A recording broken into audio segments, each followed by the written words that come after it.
రెడ్డి గారు కూడా నేను సూటి ప్రశ్న ఇస్తున్నా. నా మీద కుట్రలు ఎప్పటి నుండి ప్రారంభమైనాయి? ఎప్పుడైతే హరీష్ రావు గారు రేవంత్ రెడ్డి గారు ఒకే ఫ్లైట్లో హైదరాబాద్ నుండి ఢిల్లీకో, ఢిల్లీ నుండి హైదరాబాద్లో ఒకే ఫ్లైట్లో వాళ్ళిద్దరు ప్రయాణం చేసి వచ్చినప్పుడు హరీష్ రావు గారు రేవంత్ రెడ్డి గారు కాళ్ళు పట్టుకొని సరెండర్ అయినాక ఈ కుట్రలు స్టార్ట్ అయినాయి, నా మీద ఈ స్టోరీలు స్టార్ట్ అయినాయి, మా కుటుంబాన్ని విడగొట్టాలనేటటువంటి కుట్ర స్టార్ట్ అయింది. నేను ఛాలెంజ్ చేస్తా ఉన్నా, రేవంత్ రెడ్డి గారు మీరు చెప్పండి, ఆ ప్రయాణం జరిగిందా జరగలేదా? హరీష్ రావు గారు మీరు చెప్పండి, ఒకే ఫ్లైట్లో మీరు రేవంత్ రెడ్డి గారితో కలిసి వచ్చిండ్రా రాలేదా? ఆ తర్వాత నుండే నా మీద ఈ కుట్రలు జరుగుతున్నాయా లేదా? సరెండర్ అయింది మీరు.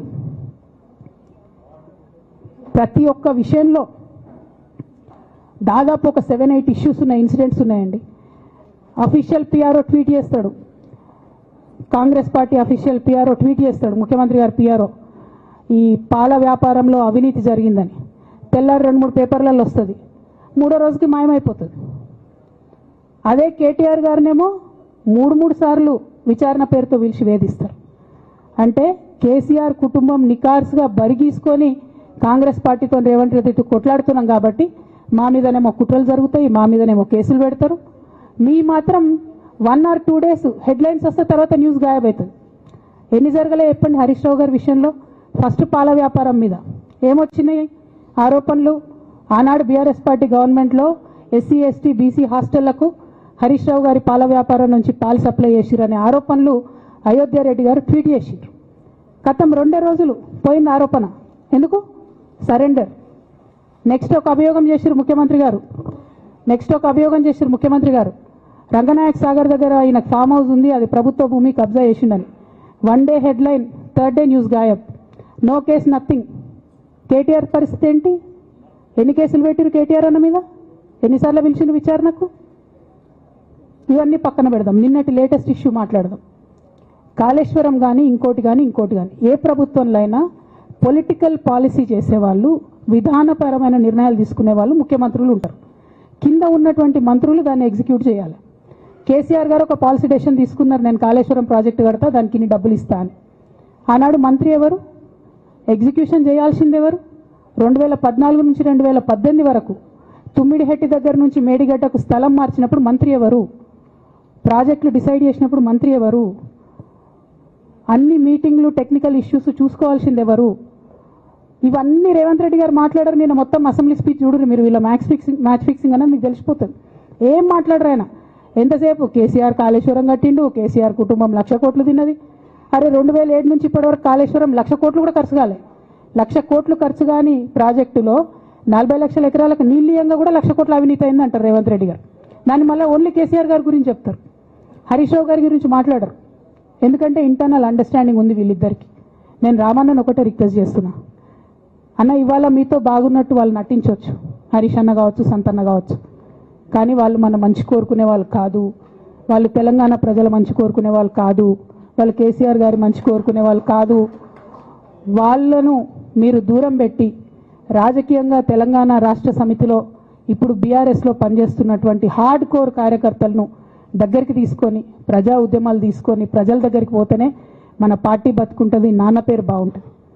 ఇవాళ నాన్నకు సిబిఐ అనేటటువంటిది వచ్చిందంటే అది కేవలం హరీష్ రావు గారు, సంతోష్ రావు గారి అవినీతి వల్లనే వచ్చిందని మళ్ళొకసారి నేను గంటాపదంగా చెప్తున్నాను. ఇంకా గమ్మత్ ఏంటంటే ఇదే హరీష్ రావు గారు వాళ్ళ ఫాలోవర్స్ అంతా నిన్నటి నుంచి చెప్తున్నారు, హరీష్ అన్న చాలా కష్టపడ్డాడు, డే 1 నుంచి ఉన్నాడు అని. డే 1 నుంచి లేడండి, చాలామంది రిపోర్టర్లకు తెలుసు, సీనియర్ రిపోర్టర్లకు. డే 1 నుంచి లేరు. పెద్దసారు టీడీపీ నుంచి బయటకు వస్తుంటే, మామయ్య మనకెందుకు, డిప్యూటీ సీఎం మనం ఎందుకు రాజీనామా చేయాలి, ఈ ఉద్యమం ఏమవుతుందో, ఈ పార్టీ ఏమవుతుందో, మనకు రిస్క్ ఎందుకని ఆనాడు ఈనాడు పేపర్లో వచ్చింది. 1,50,00,000 రూపాయలు తీసుకొని వ్యాపారం చేసుకుందామని హరీష్ రావు గారు ఎక్కడికో పోయిందని కూడా వచ్చింది. కటింగ్ కోసం దొరికినప్పుడు ఎప్పుడో ట్వీట్ చేస్తుందని. నేను బీఆర్ఎస్ పార్టీ, ఆనాడు టీఆర్ఎస్ పార్టీ పెట్టినాక 9-10 నెలల తర్వాత వచ్చింది హరీష్ రావు గారు. డే 1 నుంచి లేరు. నమ్మకం లేకుండా ఆయన పార్టీ నిలబడుతుందో ఉంటుందో పోతుందో అని. ఓకే అయిపోయింది, రాగానే సారు పెద్ద హృదయం కాబట్టి క్షమించిరు, దగ్గర తీసుకున్నారు, ఎమ్మెల్యే కాకముందే మంత్రి ఇచ్చిర్రు, అన్ని రకాలుగా ఆదరించిరు, అన్నీ చేసిండ్రు. ఎప్పుడైతే పార్టీకి ఒక్క క్షణం చెడ్డ పేరు వచ్చిందో ఎక్కడ పోయిండండి ఈయన? చక్కా పోయి వైఎస్ రాజశేఖర రెడ్డిని కలవలే? మీ అందరికి గుర్తులేదు ఆ ఫోటో? సీనియర్ నాయకులందరికీ బాగా మాట్లాడతారు, అన్ని దగ్గర ఉన్నా, నేనే ఉన్నా, నేను ఎక్కడ లేను. నిన్న పాపం చాలా మంది ఈ కొత్త కొత్త సోషల్ మీడియా పిల్లలు ఉన్నట్టు వాళ్ళకి హిస్టరీ తెలియదు అనుకుంటా, అందుకే చెప్తున్నా ఇవాళ. అదేవిధంగా నేను పెద్ద ట్రబుల్ షూటర్ అంటారు. ట్రబుల్ షూటర్ కాదు, ఈజ్ అ బబుల్ షూటర్. ఆయన ఏంటంటే ట్రబుల్ ఆయన్నే క్రియేట్ చేస్తాడు, చేసి నేనే సాల్వ్ చేసినట్టు నటిస్తాడు. నేను లేటెస్ట్ ఎగ్జాంపుల్ చెప్తా పట్టురు. నేను మొన్న దాసోజు శ్రవణ్ అన్న ఎలక్షన్ ఎమ్మెల్సీ ఎన్నికలలో బీఆర్ఎస్ పార్టీ డిసైడెడ్ ఒకటే క్యాండిడేట్ని పెడదామని. కానీ హరీష్ రావు గారు ఇంటర్నల్గా బీజేపీ వాళ్ళతో మాట్లాడుకొని ఏం చెప్తారంటే, మీ దగ్గర నుంచి ఒక క్యాండిడేట్ని ఇవ్వండి, నేను మామయ్యని కన్విన్స్ చేసి రెండో క్యాండిడేట్కి పెట్టిస్తా